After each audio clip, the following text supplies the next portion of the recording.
যে mother act, মূল যে আইনটা রেগুলেট করে পুলিশকে, আমরা সবাই জানি সেটা হচ্ছে পুলিশ অ্যাক্ট 1861, যেটা কলোনিয়াল এরার একটা আইন।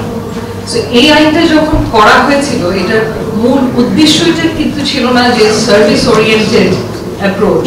তখন অ্যাপ্রোচটাই ছিল যে ভিন্ন মত দমন করা, ইম্পিরিয়াল যে অথরিটি সেটাকে কিভাবে এনফোর্স করা যায়। So this is what underlies that act, যেটা পুলিশকে নিয়ন্ত্রণ করে। এবং এই আইনটা 1947, 1971 এত কিছু আমরা পার হয়ে এসেছি, কিন্তু এই আইনটা কিন্তু সাবস্ট্যান্সিয়ালি চেঞ্জ করা হয়নি।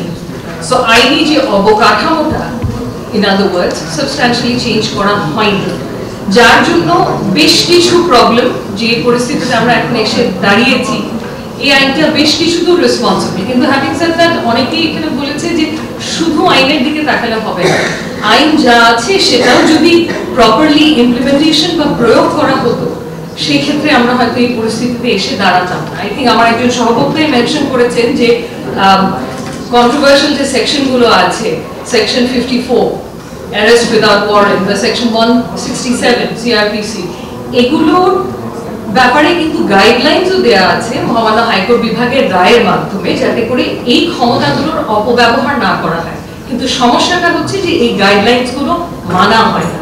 এবং এখানে বিচার বিভাগেরও আরেকটা বড় ধরনের ভূমিকা আছে, যেটা বিশেষ করে আমরা সবাই ফিল করেছি জুলাই অগস্ট গণ অভ্যুত্থানের সময়, যে একটা রিট দায়ের করা হয়েছিল যে পুলিশ যাতে আন্দোলনকারীদের দিকে গুলি না ছুটতে পারে।